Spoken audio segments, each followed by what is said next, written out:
Why are people so dumb is the question of today. And it's not that people are so dumb, it's that we're programmed. People are programmed. You know, we run on programs. The same way a computer runs on programs, the human brain gets programmed. And our programs are basically a set of beliefs which make up our worldview. So we have a whole set of beliefs around everything, and that makes up our worldview. So it's not that we're dumb, it's just we're programmed, you know. The only thing that can change that program is when we allow conscious awareness to come in, and then we can start to make shifts and changes to the programming in the brain and upgrade to new programming, you know, new improved programming, right? So obviously some people's programming is very poor, you know, very poor operating system, you know. But of course, no matter who you are, you can constantly upgrade the programming in your brain. So these belief systems can make us think that black is white. You know, it's like someone says, "Look, this piece of paper is white," and the person says, "No, it's black," because it threatens their belief system. And the person looks at me, "No, actually, look, you know, look for your eyes." The thing is, our belief systems, our programs, can actually make us see differently. We actually see differently. We actually hear differently. We will glaze over things and hone in on certain things. We will hear some things, not hear other things. You know, it's incredible, the reality we're living in. We're all living in different realities which are created by our belief systems. You know, so for example, when I make a video and then I get these comments about it, I look at the comments and go, did that person even watch the video? Where they'll glaze over certain bits and pick out little bits here and there and things like that, you know. And that's just because they're programming. It's not because they're dumb or anything, it's just they're programming. And let me give you an example. It's a lesson I learned many years ago. You know, I've been on a quest of discovery my whole life, and in my early 20s, we're talking, you know, almost 20 years ago, 18 years ago something, I went out to Thailand. And was it 18 years ago? A little bit less, 17, 16 years ago. I went to Thailand, and I was, you know, on a around the world trip, backpacking, you know, going to, you know, different things, training martial arts, going to monasteries and things like that. And I was in a monastery in Thailand for a while, doing a meditation retreat, and it was code of silence. You don't speak, you meditate 8, maybe even 10 hours a day if you want. You sleep on this like rock hard piece of concrete with just a little thin mat on it. I had bruises on my hips from sleeping on my side. You eat after dawn and before noon, all vegetarian. You only drink water. Might have had some herbal tea, I can't remember. Yeah, so for 19 hours a day you don't eat anything and you're just meditating, really, you know. You get up at 4 a.m. and start the day like that. You have certain chores. So anyway, I was on this meditation retreat, and you get a lot of thinking time because you don't speak to anyone. Code of silence, you don't speak at all.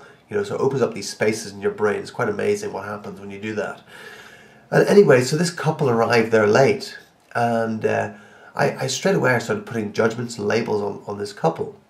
The girl was very good looking, and the guy she's with, I was thinking, well, first of all, I thought he was Irish. He looked really Irish. I'm like, no, that guy's Irish, you know. Just looked Irish, typical sort of Irish guy. And he had this Celtic style tattoo on his shoulder. Celtic tattoo, definitely Irish, you know. And anyway, the girl, his mannerisms, everything. I was just sure he was. And the girl he was with, I was sure that she had dragged him there because he just didn't seem interested, you know. He seemed to just didn't seem interested. He would get up at 4 a.m. and he would kind of come strolling in at like 6 a.m. or something. He slept in nearly every single day. And so I was judging him for that. And I was thinking, this girl has dragged him here. He doesn't want to be here. And etc., etc., etc. So anyway, at the end of the retreat, I went up and started talking to him. And he was talking away to me, and we were chatting away. He was quite chatty and friendly. And I was trying to place his accent. I thought it was somewhere south, middle of Ireland. I couldn't quite place it, you know. And so I said to him, you know, whereabouts are you from? And he was like, oh, Toronto. I can't remember if it was Toronto or Montreal. It was somewhere in Canada. And I said, well, how long you live there? And he said, well, all my life. I said, well, I thought you're Irish. He's like, no. And as soon as he said no, after that, everything he said, I heard a Canadian accent. But prior to that, I heard an Irish accent. And that's all I could hear. This Irish accent talking to me. Because I had already labelled him as being Irish. I had already created a belief system, created a belief that he was Irish. So all I heard, my ears changed how they heard things, the tuning, how they took in information. And I heard everything he said was in an Irish accent. But as soon as he said he wasn't, and he had never lived in Ireland, it switched like that. And suddenly I heard a Canadian accent. Because obviously I couldn't keep up the facade that I'd created, the belief that I'd created any longer after that, you know.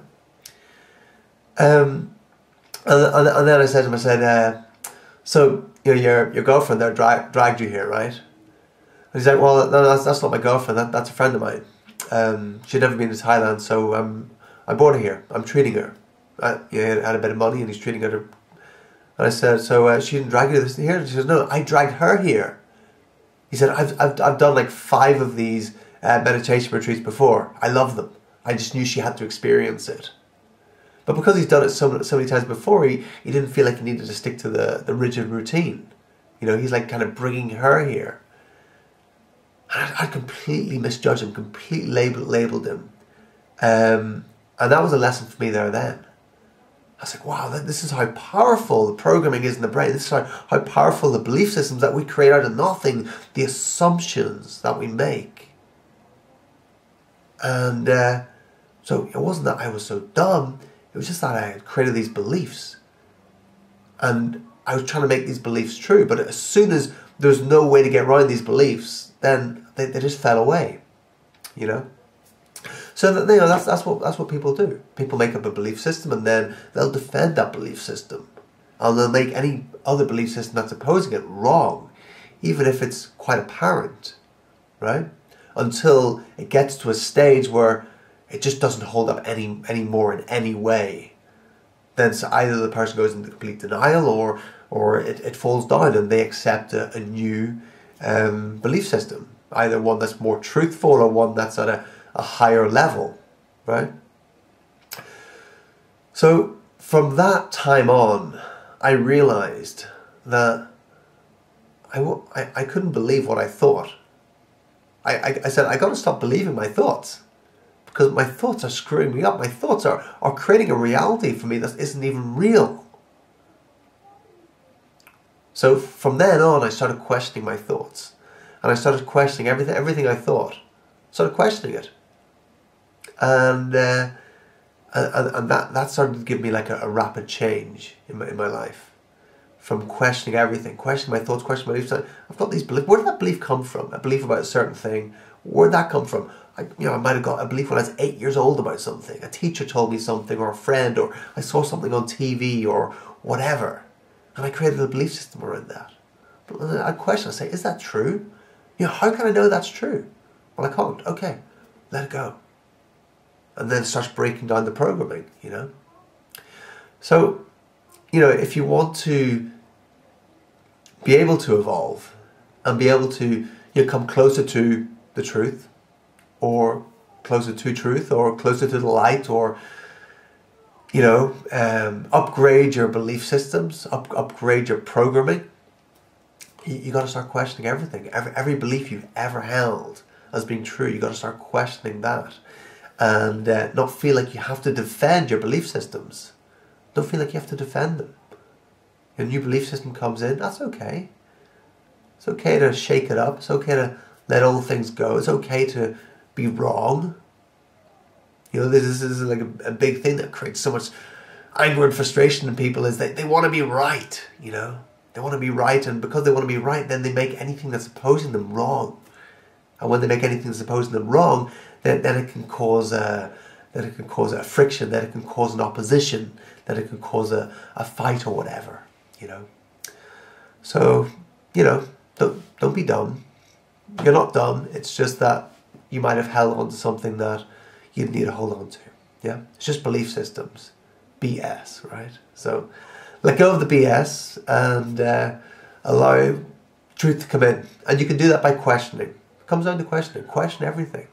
Yeah, and you'll see yourself start to change, your life start to change, and you'll get more in touch with who you really are, not who you've been programmed to be. Thanks very much for watching, and remember to like and subscribe and leave me a comment. You got a question for me? Ask me a question. I'm enjoying answering questions at the moment, so please leave me a question. Alright, see you next time.